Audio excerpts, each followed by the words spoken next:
بسم اللہ الرحمن الرحیم الحمد للہ علی ما انعم ولہ الشکر علی ما الہم وہو الاول والآخر والظاہر والباطن وہو بکل شیء علیم والصلاة والسلام علی حبیبہ ونجیبہ وصفیہ ابی القاسم محمد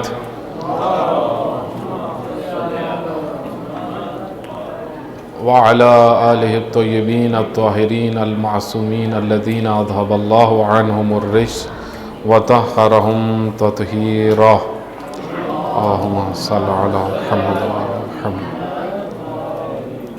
بسم اللہ الرحمن الرحیم ولما برزوا لجالوت وجنودہ قالوا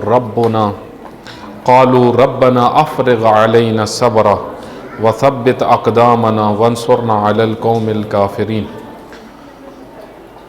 خداوند متعال ہم سب کو شہر رمضان میں زیادہ سے زیادہ قرآن کریم پڑھنے اور اس کو سمجھنے کی توفیق عطا فرمائے۔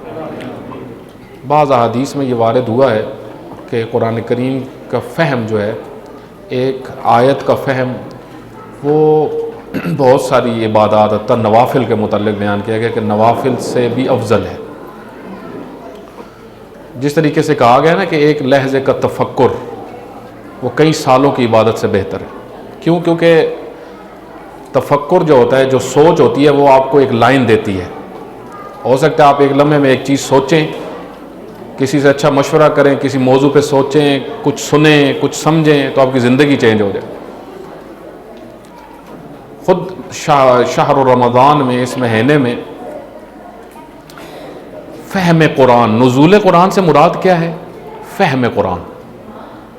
یہ جو ہم پڑھتے ہیں شہر رمضان الذی انزل فیہ القرآن، قرآن نازل ہوا یعنی قابل فہم ہوا، بشر کے لیے آ گیا۔ اس سے پہلے کہاں تھا؟ عالم مکنون میں۔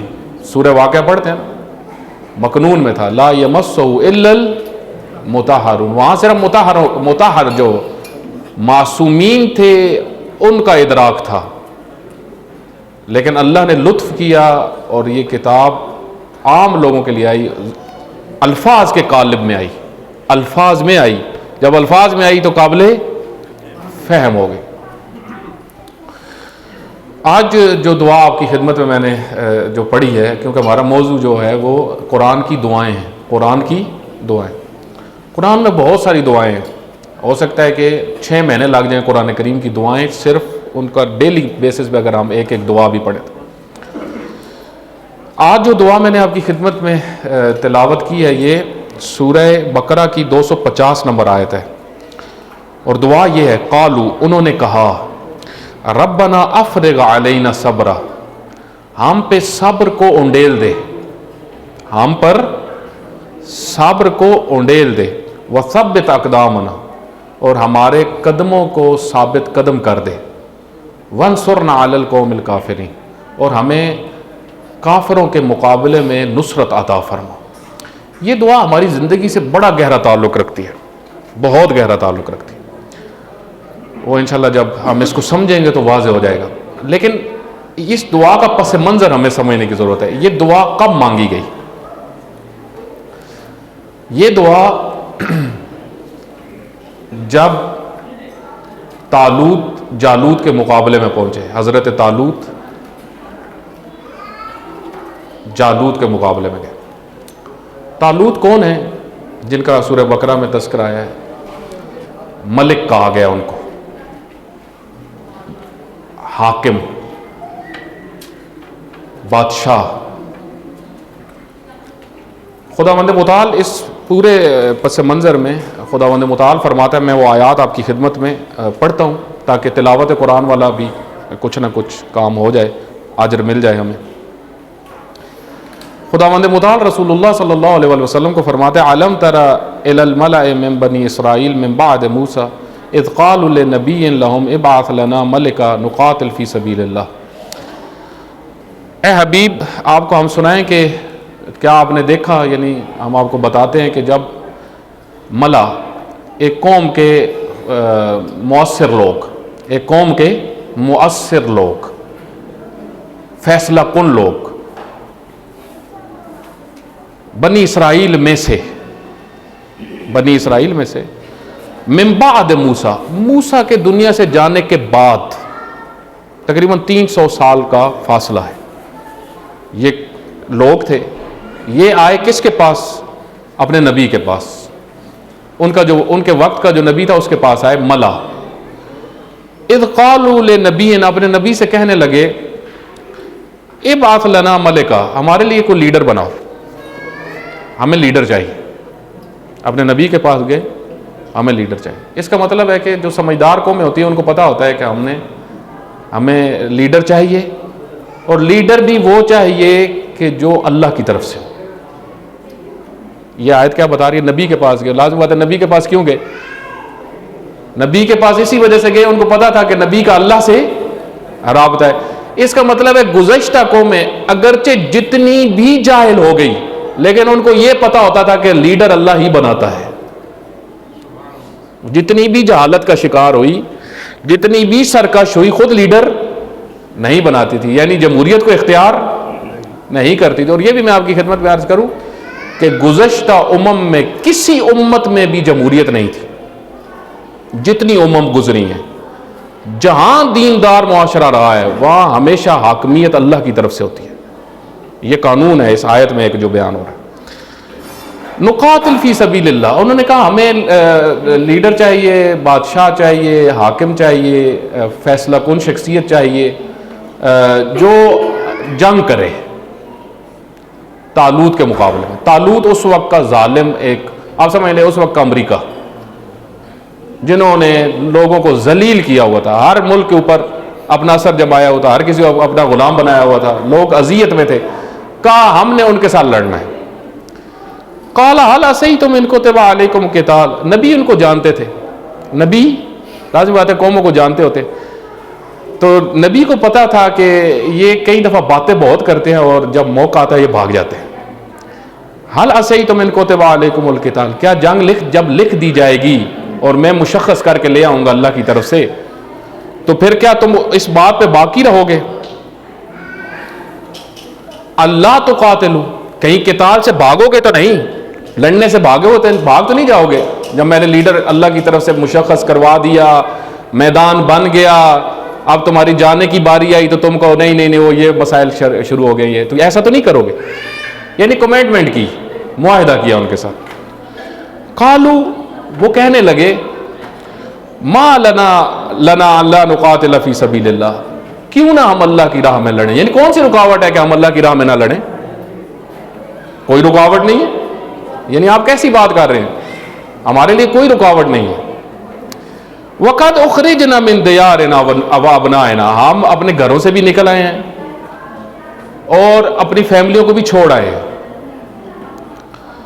ہمیں اب کسی کی پرواہ نہیں ہے، یعنی ہم سب کچھ چھوڑ کے آگے۔ سب سے پیاری چیز یہی ہوتی ہے نا، گھر اور بچے۔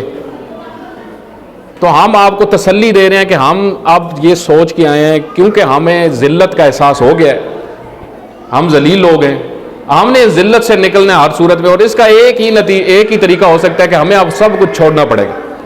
اس کا مطلب ہے کہ جب اللہ کسی قوم کے اندر تھوڑی سی حص ڈالتا ہے تو وہ یہ سوچتے ہیں کہ کچھ اپنی فیملی سے ہٹ کے بھی ہمیں کرنا چاہیے، کیونکہ اکثر لوگوں کی زندگی جو گزرتی ہے وہ اپنے تک گزرتی ہے یا اپنے بچوں تک گزرتی ہے، لیکن دین یہ کہتا ہے جہاں اپنی سوچو، اپنے بچوں کی سوچو، وہاں پہ اجتماعیت کی بھی سوچو، معاشرے میں کیا ہو رہا ہے، حالات کیا ہیں، سوسائٹی کیا ہے۔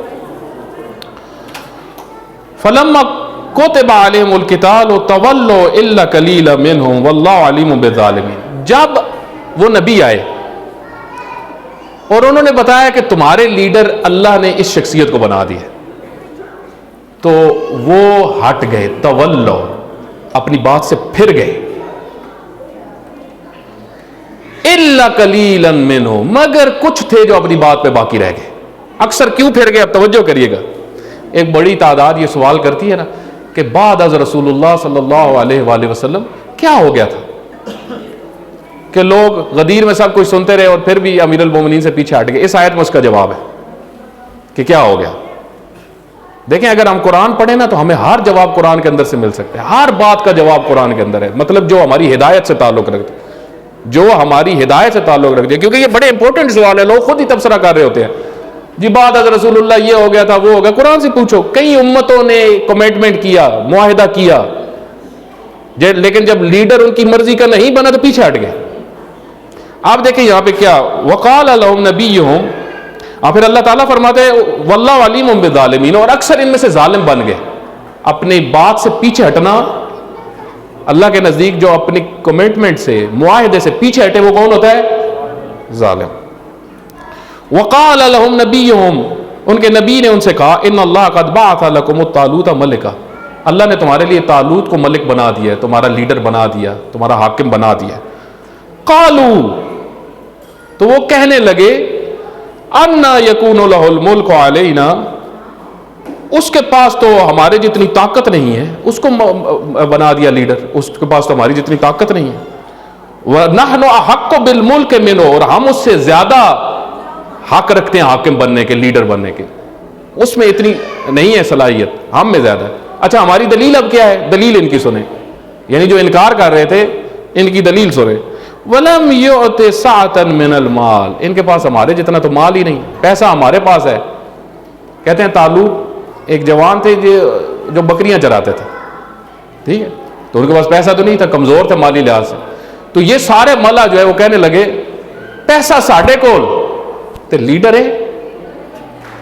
مطلب ان کے نزدیک معیار کیا تھا؟ پیسہ لیڈر بننے کا معیار ہوتا ہے. جس طرح ہماری قوم میں آج کل لیڈر وہی بنے ہوتے ہیں جن کے پاس پیسہ زیادہ ہوتا ہے. پیسہ ہونا لیڈرشپ نہیں ہوتی. ٹھیک ہے مال صاحبان فضل ہوتے ہیں, قرآن کریم نے تعبیر استعمال کی مال کے متعلق فضل. خود مال حلال طریقے سے جو کماتا ہے اور اس کے پاس زیادہ ہوتا ہے یہ صاحبان فضل ہیں, ٹھیک ہے, ان کی فضیلت ہے اگر یہ راہ خدا میں خرچ کر رہے ہیں, وہ اپنی جگہ پہ, ان کا مقام اپنی جگہ پہ. لیکن معاشرے کی لیڈرشپ, معاشرے کے اندر فیصلہ کن لوگ, اس کے لیے یہ نہیں کہ پیسہ کس کے پاس زیادہ ہے. قال, اب اس نبی نے جواب دیا ان اللہ اصطفاہ علیکم وزادہ بسطۃ فی العلم والجسم. یہ اس دعا کا پورا مقدمہ ہے, یہ اس دعا سے پہلے بات ہو رہی ہے. پھر آپ کو وہ لطف آئے گا جب آپ وہ دعا آئے گی نا تو وہ سمجھ میں آئے گی. قال ان اللہ اصطفاہ علیکم وزادہ بسطۃ فی العلم والجسم. سنو اے میری قوم سنو, رہبروں کی ڈیمانڈ کرتے ہو تو تمہیں یہ بھی پتا ہونا چاہیے کہ لیڈر کون ہوتا ہے, اس کے اندر کیا خصوصیت ہونی چاہیے. پہلی خصوصیت اس کے اندر بصیرت ہونی چاہیے, علم, اس کو دشمن کا پتہ ہو, صلاحیت ہو اس کے اندر کہ وہ سمجھ رہا ہو کہ دشمن کون ہے, کیسا ہے, اس کا مقابلہ کیسے کرنا ہے, کس طریقے سے کرنا ہے, کس رویے سے کرنا ہے, حالات کو کیسے درک کرنا ہے, کس سچویشن میں کون سا اقدام کرنا ہے. نہ یہ کہ جب اپنے اوپر ٹینشن بنی پھر نکل آؤ, پھر ٹینشن بنی پھر نکل آؤ, ایسے نہیں ہوتا. آپ دیکھیں امام خمینی رحمۃ اللہ علیہ نے ایک دفعہ کہا نکل آؤ بس,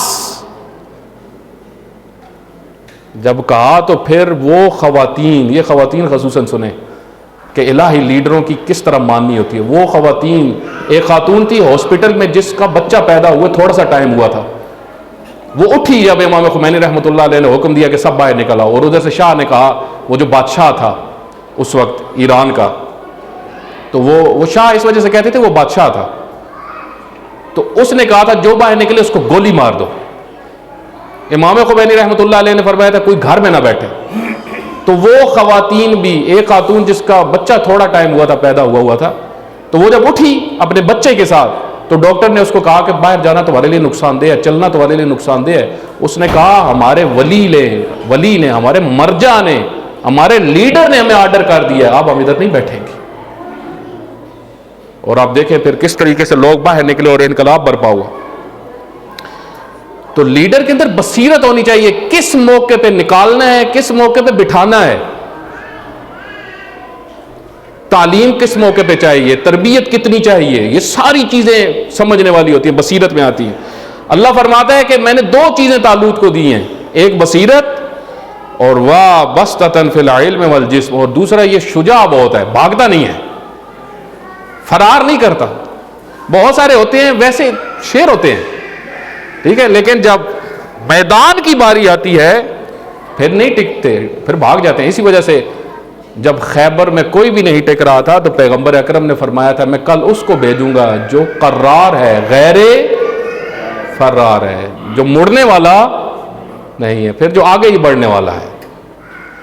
تو اس وجہ سے اس آیت سے یہ بھی ثابت ہوتا ہے، توجہ کریے گا، اس سے ثابت ہوتا ہے کہ امیر المومنین میں یہی دو چیزیں دیکھیں، مسلمانوں سے ہم یہ کہتے ہیں ساری چیزوں کو چھوڑ دو، اس آیت کو مد نظر رکھ کے بتاؤ علم کے لحاظ سے اور شجاعت کے لحاظ سے بعد از پیغمبر سب سے زیادہ بہادر اور علم والا کون ہے؟ اسی آیت سے امیر المومنین کی امامت ثابت ہو جاتی ہے۔ پھر اللہ تعالیٰ فرماتا ہے واللہ یعطی ملکہ من یشاء واللہ واسع علیم، اور اللہ جس کو چاہتا ہے ارادہ کر لے ملک دینے کا، حکومت دینے کو، اللہ کا ارادہ ہے اور اللہ اپنے ارادے کو پورا کرتا ہے۔ وقال لهم نبيهم ان آیۃ ملکہ ان یاتیکم التابوت فیہ سکینۃ من ربکم وبقیۃ مما ترک آل موسیٰ وآل ہارون تحملہ الملائکۃ ان فی ذلک لآیۃ لکم ان کنتم مؤمنین۔ اس نبی نے کہا کہ نشانی یہ ہوگی، توجہ کریے، اس نبی نے کہا نشانی یہ ہوگی کہ طالوت اللہ کی طرف سے ہے، کہ طالوت کے پاس تابوت آ جائے گا۔ کون سا تابوت؟ وہ تابوت جو حضرت موسیٰ علیہ الصلوۃ والسلام کا تابوت تھا، جس میں حضرت موسیٰ علیہ الصلوۃ والسلام کی والدہ نے ان کو ڈال کے نیل میں بہایا تھا۔ اس تابوت کو حضرت موسیٰ علیہ الصلوۃ والسلام نے پھر سنبھال لیا تھا، تورات کی جو الواح تھی وہ اسی میں رکھی تھی۔ یہ تابوت بہت برکت والا تھا، بنی اسرائیل اس کو اپنے ساتھ رکھتے تھے جہاں پہ کسی جنگ پہ جاتے تھے۔ اس کے اندر تبرکات تھے، حضرت موسیٰ علیہ الصلوۃ والسلام کا لباس تھا، حضرت ہارون کا لباس تھا، تبرکات تھے۔ اللہ فرماتے دقت کری یہاں سے تبرکات کا بھی اثبات ہو جاتا ہے، مقدس چیزیں جو اہل بیت کے ساتھ نسبت رکھتی ہوں، تبرکات ان کے اندر اثر ہوتے ہیں، خصوصاً جو ان سے ڈائریکٹلی منسوب ہوں، ڈائریکٹ جو ان سے منسوب چیزیں ہوں۔ مثلا یہاں پہ اللہ تعالیٰ فرماتا ہے کہ اس تابوت میں سکینہ ہوگا، سکون ہوگا، تابوت میں سکون ہوگا۔ کیوں؟ کیونکہ نبی کی نشانی ہے، اس میں نبی کی نشانیوں کے بھی آثار ہوتے ہیں۔ اسی وجہ سے امام حسین علیہ الصلوۃ والسلام جب جانے لگے جنگ پہ، اپنی انگوٹھی، اپنی عصا، لباس پیغمبر، وہ ساری چیزیں امام زین العابدین علیہ الصلوۃ والسلام کو تھی۔ اس وجہ سے یہ جو پڑھا جاتا ہے عمومی طور پہ کہ امام حسین علیہ الصلوۃ والسلام کے ہاتھ سے انگوٹھی اتار لی گئی تھی، تو جب امام سے پوچھا گیا، امام نے فرمایا وہ جو امامت والی تھی وہ تو وہ پہن کی اس وقت نہیں گئے تھے، وہ اس وقت امام زین العابدین علیہ الصلوۃ والسلام کو دے دی تھی انہوں نے، وہ باقی تھی۔ تو یہ تبرکات نبیوں کے، آئمہ کے تبرکات، یہ خاص نسل در نسل رہتے ہیں۔ تو اللہ تعالیٰ فرماتا ہے کہ یہ وَبَقِيَّةٌ مِّمَّا تَرَكَ آلُ مُوسَىٰ وَآلُ هَارُونَ تَحْمِلُهُ الْمَلَائِكَةُ إِنَّ فِي ذَلِكَ لَآیَةً لَکُمْ إِن كُنتُم مُؤْمِنِینَ۔ اب طالوت پہنچے تیاری کی مقابلے کے لیے، میدان میں پہنچ رہے ہیں۔ اب جب میدان میں پہنچ رہے ہیں تو سب کو پیاس تو بہت لگی ہوئی تھی، ایک نہر آ گئی، بس اب وہ دعا آنے والی ہے، قریب پہنچی ہیں۔ تو دیکھیں کس طرح رہبر امتحان لیتے ہیں۔ طالوت علیہ السلام نے فرمایا کہ کوئی بھی اس نہر سے پانی نہیں پیے گا جو آ گئی ہے۔ سارے پیاس سے مر رہے تھے، مثلا ابھی جہاں پہ درس شروع ہونے سے پہلے کہے کوئی کہ پانی کسی نے نہیں آپ پینا، تو سارے کہیں گے اے لو جی، ایک درس سنا رہے ہیں اوپر سے کہتے ہیں پانی بھی نہیں پینا، تو یہ سخت ہوتا ہے۔ تو وہ پیاس سے جنگ کے لیے جا رہے تھے، جنگجو کو پیاس بہت ہوتی ہے، وہ بہت شدت کی پیاس میں تھے۔ حضرت طالوت نے فرمایا کہ کوئی پانی نہیں پیے گا، تو ان میں سے ایک تعداد بھاگ کے گئی، پانی کے اوپر گر گئے، پیا نہیں، اتنا پیا اٹھ نہیں سکے۔ پھر حضرت نے فرمایا جو پیے گا وہ ہم میں سے نہیں ہوگا، یعنی اس کو پھر لشکر کے ساتھ آنے کی ضرورت نہیں ہے۔ کیوں؟ کیونکہ یہ پھر مرد میدان بھی نہیں ہے، جو پیاس برداشت نہیں کر سکتا یہ مرد میدان بھی نہیں ہے اور ہمارے کام کا بھی نہیں ہے۔ یہاں سے پتہ چلتا ہے الہی لیڈر ہر کسی کو ساتھ لے کے نہیں چلتے، ان کو کثرت کی ضرورت نہیں ہوتی، ان کے ساتھ تھوڑے بھی ہوں تو کام کے ہونے چاہیے، تھوڑے بھی ہوں تو کام کے ہونے چاہیے۔ فَلَمَّا فَصَلَ طَالُوتُ بِالْجُنُودِ قَالَ إِنَّ اللَّهَ مُبْتَلِيكُم بِنَهْرٍ، اللہ تمہیں آزمائے گا اس نہر کے ذریعے سے، فَمَنْ شَرِبَ مِنْهُ فَلَيْسَ مِنِّي، جو پی لے گا وہ ہم میں سے نہیں ہوگا، جو پیے گا وہ ہم میں سے نہیں ہوگا، وَمَنْ لَمْ يَطْعَمْهُ فَإِنَّهُ مِنِّي، اور جو نہیں پیے گا وہ ہم میں سے ہوگا، إِلَّا مَنِ اغْتَرَفَ غُرْفَةً بِيَدِهِ، مگر ایک گھونٹ سے اوپر نہیں پینا، فَشَرِبُوا مِنْهُ إِلَّا قَلِيلًا، سارے پانی پہ ٹوٹ پڑے سوائے کچھ کے، إِلَّا قَلِيلًا، تھوڑے سے رہ گئے، مِنْهُمْ فَلَمَّا جَاوَزَهُ هُوَ وَالَّذِينَ آمَنُوا مَعَهُ، اب لے کے چلے حضرت ان کے ساتھ، چلتے گئے بالکل جب سامنے آیا جالوت، لشکر، بڑا لشکر، ادھر چھوٹا سا لشکر، چند لوگوں کا لشکر، سمجھ لیں جس طرح جنگ بدر تھی۔ اور یہ بعض نے بیان کیا کہ یہ آیات پیغمبر نے وہاں پہ پڑھی، جب سامنے لشکر آیا تو یہ دعا، یہ اصل میں دعا اس وقت ہے جب سخت کنڈیشن ہو آپ کے اوپر، آپ کی زندگی میں سخت حالات ہو. اب میں ترجمہ کروں گا دعا کا، میں نے بہت ساری چیزیں اس میں سے چھوڑ دی ہیں. اب کیا دعا کی جب سامنے لشکر آیا؟ ربنا افرغ علینا صبرا، اے خدایا صبر کو ہمارے اوپر انڈیل دے. دیکھیں لفظ استعمال ہوا فرغا، عرب یہ کاف بھی استعمال کرتے ہیں، فرغ الانا. ایک دفعہ ہوتا ہے آپ گلاس کو اٹھاتے تھوڑا سا پانی پھینکتے پھر تھوڑا سا پھینکتے. ایک دفعہ ہوتا ہے گلاس پورا بھرا ہوا اٹھا کے خالی کر دینا، اس کو عرب کہتے ہیں فرغا، فرغ الانا، پورا برتن یا چیز کو انڈیل دیا. کیا دعا مانگ رہے تھے وہاں پہ حضرت طالوت؟ یہی دعا رسول اللہ صلی اللہ علیہ وسلم نے مانگی میدان جنگ میں، اور یہی چیز امام حسین علیہ الصلوۃ والسلام نے مانگی روز عاشورہ، اے خدایا انڈیل دے. یعنی اب تھوڑا سا صبر نہیں. جب سید الشہداء علیہ الصلوۃ والسلام اپنے ساتھیوں کو تیار کر رہے تھے تو یہ جملہ فرمایا، توجہ کریے گا، بس تھوڑا سا وقت ہے. حضرت نے فرمایا اس جملے کی طرف توجہ کریے گا، بالکل جنگ شروع ہونے سے پہلے امام حسین علیہ الصلوۃ والسلام نے اپنے اصحاب کو دیکھ کے فرمایا صبرن صبرن یا بنی الکرام، او اہل کرامت کے بچوں صبر کرو.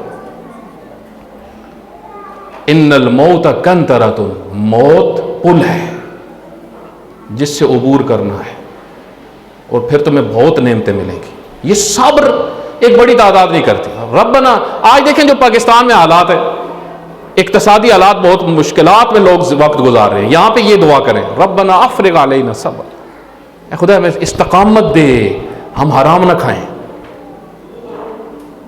کون میرے بھائی حرام سے بچے گا اس سوسائٹی میں جو اس دعا پہ عمل کر رہا ہے، جو یہ دعا اللہ سے مانگ رہا ہے خدا ہمیں صبر دے. مشکلات بہت ہیں. آج جو یہ جوان، آج کا جوان جب اس کے سامنے یہ فحاشی آتی ہے نا، وہ کہے ربنا افرغ علینا صبرا، اے خدایا صبر عطا فرما، ہم برائی میں نہ پڑے، ورنہ کوئی نہیں بچتا. بھیانک سچویشن ہے جہاں پہ کوئی تحفظ نہیں ہو، کوئی تحفظ کا اہتمام نہ ہو، برائیاں عام، اوپر سے اقتصادی مشکلات. ربنا افرغ علینا صبرا وثبت اقدامنا، اے خدا ہمیں ثابت قدم کر دے، ہمیں ثابت قدم کر دے، ہم اپنے مشن پہ باقی رہیں. اسی وجہ سے آپ دیکھیں روایات کے اندر آئے آخر الزمان میں ایک بڑی تعداد امام زمانہ علیہ الصلوۃ والسلام کو چھوڑ دے گی، ان کے منتظرین ان کو چھوڑ دیں گے. یہ روایات میں ہے، ہٹ جائیں گے، کہیں گے نہیں ہونا ضروری ہے، ایسے ہی باتیں ہیں، مشکوک ہو جائیں گے. کیوں؟ حالات انسان کو مشکوک کر دیتے ہیں. پھر آخر میں فرمایا کہ اس دعا کا آخر کا وانصرنا علی القوم الکافرین، اے خدایا ہماری نصرت فرما کافر قوم کے مقابلے میں، کفار کے مقابلے میں. آج سب سے زیادہ مسلمانوں کو کہاں سے مشکل ہو رہی ہے؟ کفار کی طرف سے. یہود ہو، نصارہ ہو، اسرائیل، امریکہ، ساری طاقتیں مل کے مسلمانوں کو ہر جگہ پہ دبا رہی ہیں، ہر جگہ پہ ان کے منہ سے نوالے بھی لے رہی ہیں. تو یہاں پہ کیا دعا بنتی ہے ہم سب کریں. اس وجہ سے آپ دیکھیں رہبر معظم اکثر جب سپیچ کرنے آتے ہیں اس قسم کی آیات لکھی ہوتی ہیں، نصرت فرما، کیونکہ اللہ کی نصرت ہوگی تو ہم ان مرحلوں سے نکل سکتے ہیں، ورنہ کبھی بھی مسلمان کامیاب نہیں ہو سکتے. اے خدا بحق محمد و آل محمد ہم سب کو ثبات قدم عطا فرما، ہماری نصرت عطا فرما. اے خدایا